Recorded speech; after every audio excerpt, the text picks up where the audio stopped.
And so we have a tracker installed ahead of time on a car dealer's website. It says, oh, we have a gray F-150. So it pulls a picture off that site in real time. This happens in less than 0.03 of 1 second. Puts it into an ad and shows it to you. And says, the F-150 you're looking at is available at Shaheen Chevrolet. But they'll take pictures of people just walking around. It doesn't take a picture. They're all preloaded. So what then it does, your likelihood of clicking that ad is pretty high because you're looking for that vehicle. So you click on the car, it goes over to the Shaheen website, it shows you all the details of that vehicle, and now that ad will start to follow you around. You decide that you are interested enough in this car that you've looked at online and the ads keep showing you this vehicle that you're going to drive to the dealership and look at it. So you drive to the dealership and look at it. Right now, all we do, hand a report to the dealership that says, hey, somebody who saw an ad showed up at the dealership. We don't know what vehicle, we don't know anything ahead of time, okay? The technology exists already, that when you walked into the door at Shaheen Chevrolet, no longer would that individual say, good afternoon, can I help you today?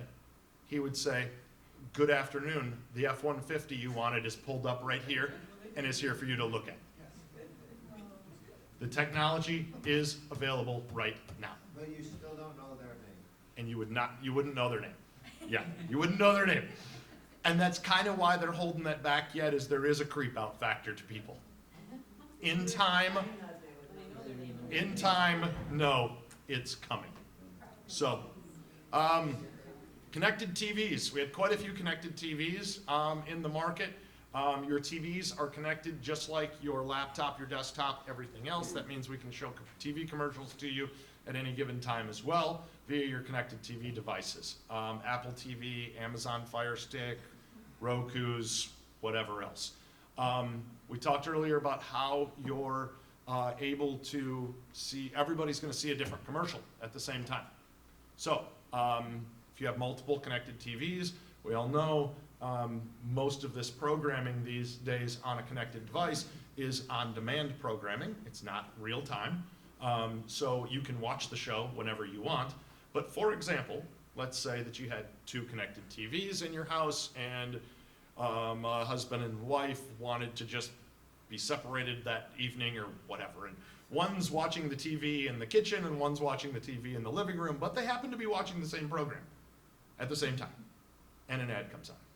They will see 2 different ads because of their individual profiles and what they've been looking at. Yes, ma'am. I used Roku for quite a while before I got a smart TV. I never saw a commercial on it. And right now, most of the things I watch, I hardly ever see a commercial on. There are individual networks that are ad-free networks. I don't know of many, but they do exist. But most streaming TV, 98% of it these days. I mostly watch YouTube or maybe. And you've never seen an ad on YouTube? No, I mean. Wait a minute. Wait a minute. Who's seen an ad on YouTube in this room? Yeah. Who's never seen an ad on YouTube in this room? I watch things like Stephen Colbert and stuff. I do not see ads on them. They'll be right after you watch all of that programs. Still get ads. Put them in the middle. You still can get ads. So that you have to. I don't. I see Yeah, them. what's that? I was gonna But say, I go YouTube, someplace Yeah. else, I don't Anytime. see the commercials. Yeah. Even if you pay. It does. It cuts them down. But what it does is YouTube's a platform just like everything else that we can access and serve ads Yep. to like everything else. Yeah, but I watch specific things on YouTube, not. They the let whole you thing. watch a certain amount for free, and then they say, okay, you've been skipping the ads. Now you're forced to watch 3 ads, and that's when I get up and leave the room and come back. Because they'll say. I'm getting the "For feeling that you have 3, some 2, 1." unicorn in you. So, Yeah. because every exclusion possible, you've got it. I mean, You can only skip so many before it forces you to. Correct. watch that. And in YouTube, if you place those ads when placed properly, just so you know if anybody's interested in doing them. If somebody skips out, you don't pay for it. You don't pay for it. Yes, sir. Well, and you may be getting to it, so tell me if you are, I mean, and I'll back off. But, so radio, you mentioned earlier as being a real good, and it still claims to be pretty good. Uh-huh. Because people turn it on all the time. However, more people now listen to their selection of their own kind of music, and I'm guilty of the Pandora selection. My Pandora selection somehow is linked to the UP. I'm always getting ads for Marquette and areas up there. I don't know how, when, whatever. But can you do the same kind of thing with that? Is it being done that way? I assume it is if the guy's. It is being done. Obviously, in that situation, one of two things is probably happening. Either they had unsold ad content and they were just running an ad that they sold in the UP, or somewhere in your settings there's something screwy. Okay. Well, Yeah. I used to attend college, university. That up could be there. it. Maybe it's stuck. I wonder when you signed up for your account, because you did sign into it, Yeah. you put your location as up there and it's never been updated I see. That- Yeah, so that it is a doesn't possibility. automatically update like this is. This is updating as you move, as you move. and must be Pandora or whatever doesn't. It's Right. stuck. It's, well, since you have a signed in account, Yeah. they're going off the location you gave them. Okay, no problem. Analytics, we talked about it a little bit. Everything in this world is tracked. We can tell you how many people saw an ad, how many people clicked an ad, what location they were on, what website they were on, what app they were on, when they clicked on it, any of that sort of data. You can go down long roads of what data is available in this world. But that's one thing nice about this type of advertising. A little bit in generic on advertising, and we're gonna go to straight just questions, answers, rapid fire, whatever we need. I really like this slide, and I think it's very important these days that people understand these sort of things. Advertising does not sell any product or service. Does not. It's a big misnomer that a lot of people, how many people think advertising should sell something? No. No way, shape, or form should advertising and sales be linked together. Advertising is to get awareness of your product or service or business. It's your job as the business owner and the person running the business to sell the product. I can get you interested all day long in a car ad. But if the price is $10,000 too expensive, nobody's gonna buy it. And you can't blame your advertising. If your service is bad, can't blame your advertising. If your reviews are terrible, can't blame your advertising. Advertising gains awareness of your product or service only. Please, don't hold your advertising people accountable for your sales. Very much so as well, the cycle that people have gone through in choosing how they do business has changed recently. Over the last, and I say recently by 10 years. It's longer than ever before. It's more in depth than ever before. And people are more educated than ever before. They will go through a process whether you like it or not, and you cannot speed it up. They will engage where they decide they may be interested in a product or service. They will educate themselves. They will do research. They will do an evaluation of your business before they ever talk to you.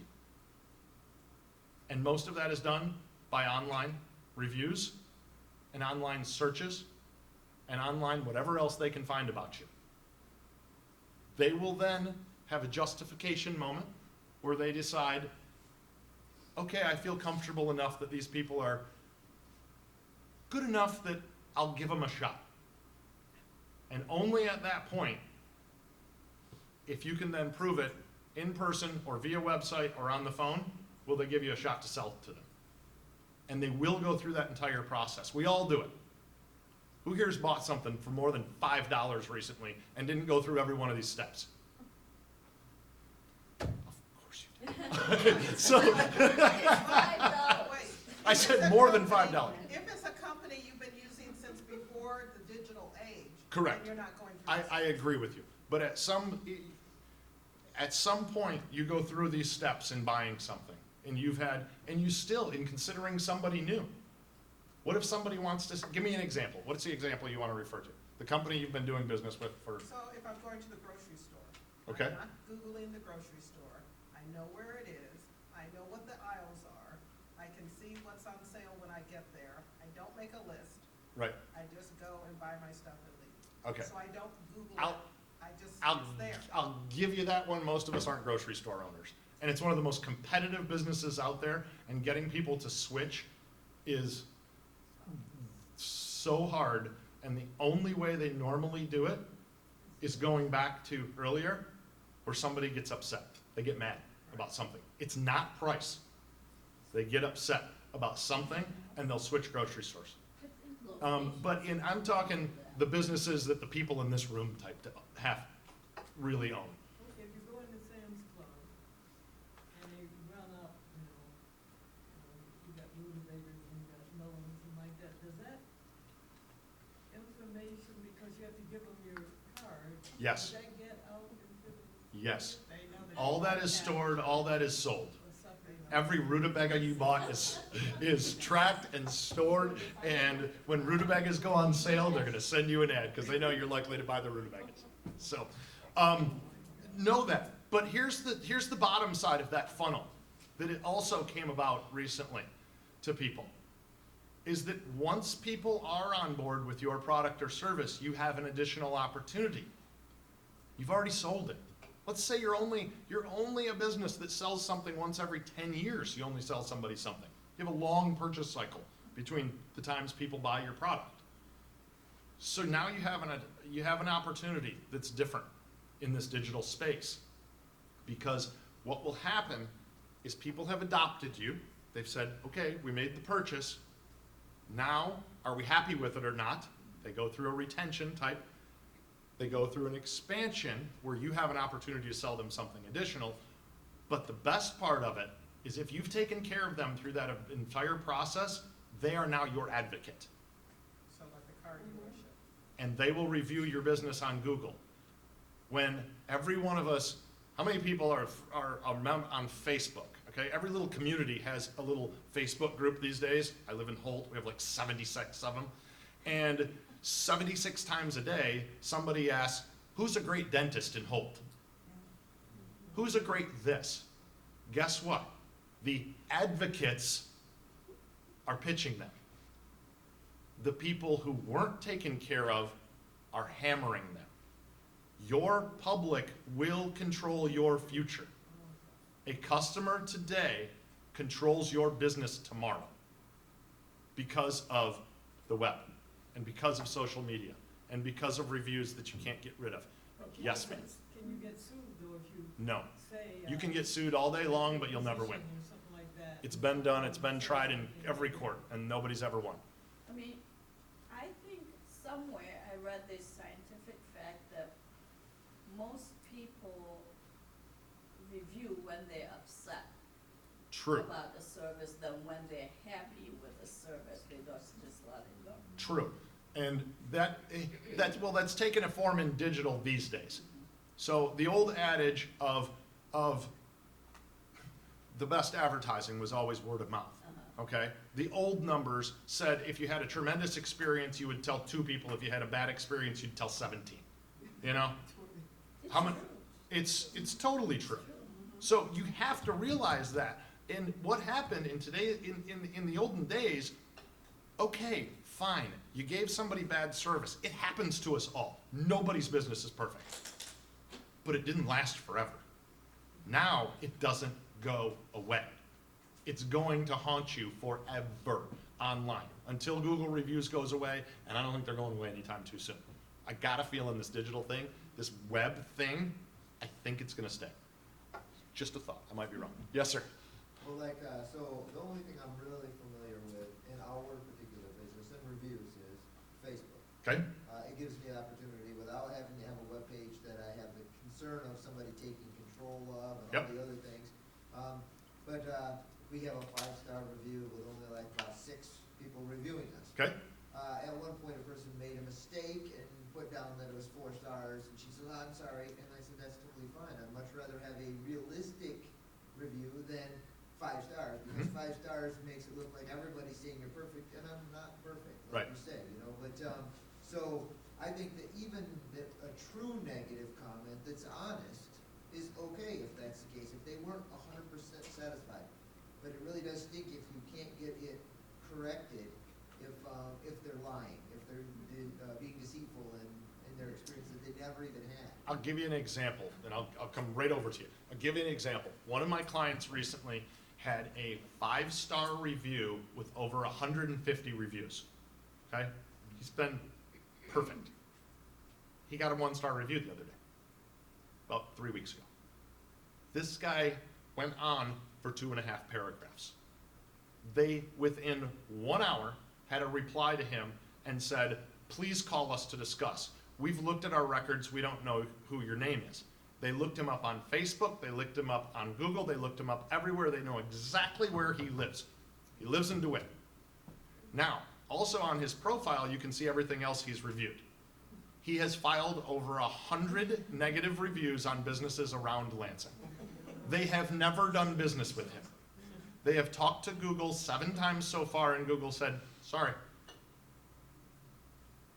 His review went from a perfect 5-star to a 4.6 on 1 review, to somebody he did nothing for. But still, So then people, we've got to give not as much credit to some of those. As a whole, all of us out there as consumers need to understand that they aren't all 100% honest, even at the highest level or even at the lowest level. Some Correct. people just, Here's where it affects your business, though, that isn't fair, but there's nothing at this point we can do about it. His organic search status, how high he's going to show up in Google, was affected by that review. He's going to show up lower to potential customers because of that review. And there's nothing he can do about it. Yes, sir. You just answered my question. I was Okay. wondering if you could respond to Yes, you can. those reviews and state such, you know. Yep, you can put an owner comment and you can reply back to them, and they can reply back to you as well. Yes, ma'am.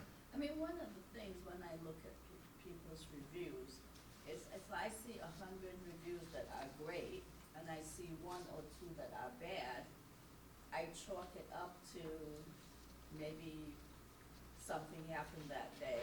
And to me, 100 good reviews are always better than 2 horrible reviews.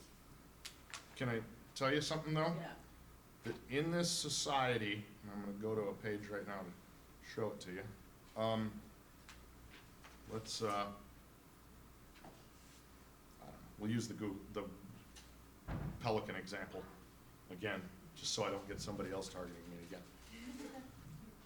Can I tell you something? Yeah, sure. As far as looking at reviews, this is as far as 99% of people go.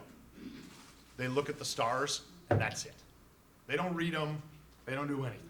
They just look at the star numbers, and that's as far as they go. So that's what matters to you. Yes, sir.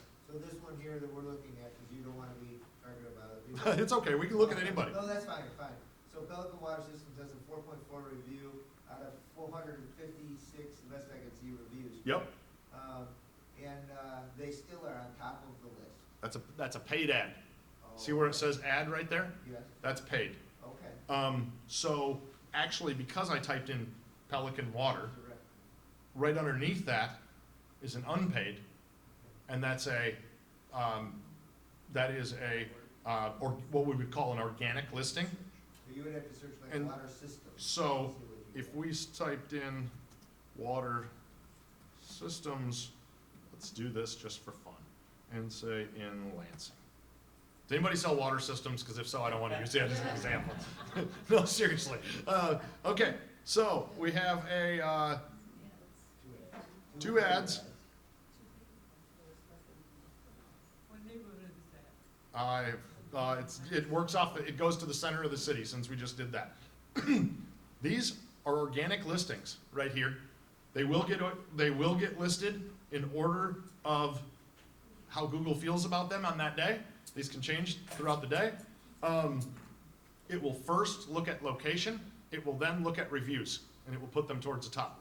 Wolverine is the closest to us at this moment. It's looking at me based on the location of my laptop at this time. Even though I said Lansing, it's putting the one closest to me. So even though I said Lansing, Google says, well, right now you're closer to East Lansing. So we're gonna work off that. Okay? So it showed me that. So people send false reviews in, like 100 or something other. Yeah, and what about your competitors, or if somebody just wants to put you out of business, so they got all their buddies? They can. use for you, and then you're done. They can. I guess you can sue them. maybe. Yep. So they said you can't Yeah. sue 'em, Hey, right? it's trying to prove it is the tough part. Yes, sir. I'm sure again, this could be one of the things that you said earlier about a 3-hour talk on business. Obviously, I don't know as much as I thought I knew about how Google works, but so you move on down that list of the organic listings there, and, where it had the 3 companies that Mhm. were closest to the center based on Yep. that and also on their, reviews, correct? Mhm. And the differentiation, which jumps quite a bit when you get to the 3rd one, Yep. on the reviews. But, when you look at that, it says,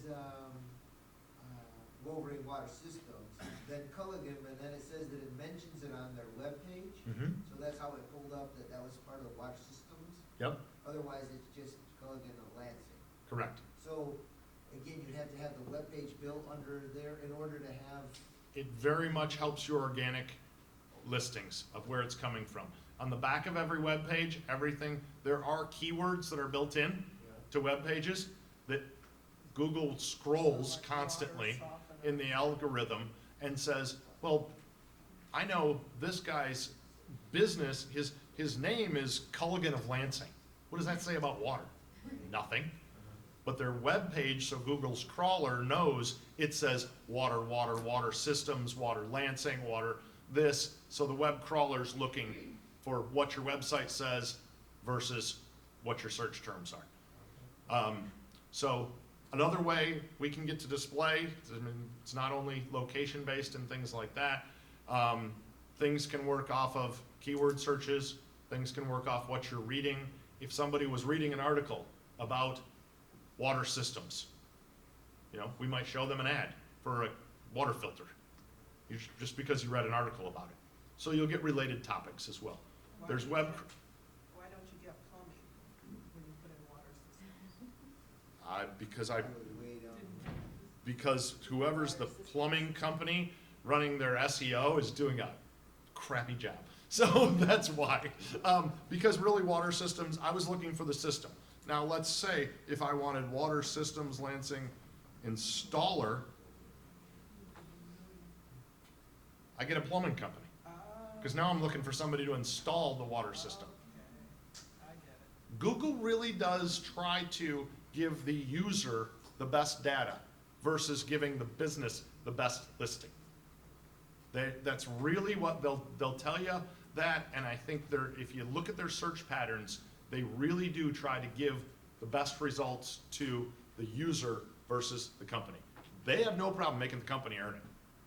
And they also have no problem telling you, if you don't want to earn it by doing the work on your SEO and everything else, which, as this lady said earlier, takes a lot of work consistently ongoing to get those organics, then pay us.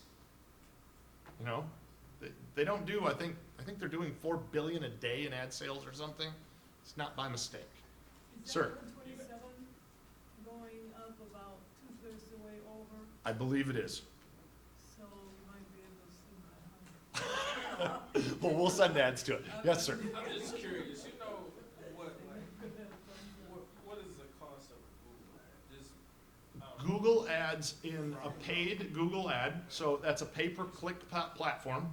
You only pay for a click, can vary dramatically. So you said it starts at 10 cents? About 10 cents is the lowest you can get a click.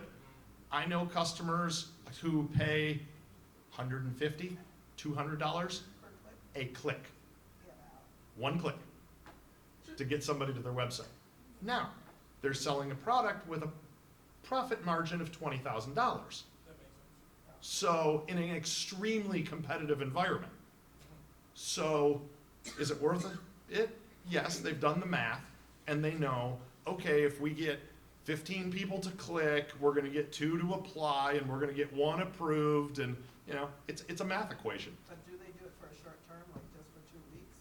No, that'll be an ongoing, nonstop. It's not- Your Google guarantee ads that we looked at earlier, I know, what did we look at those on? Okay, here.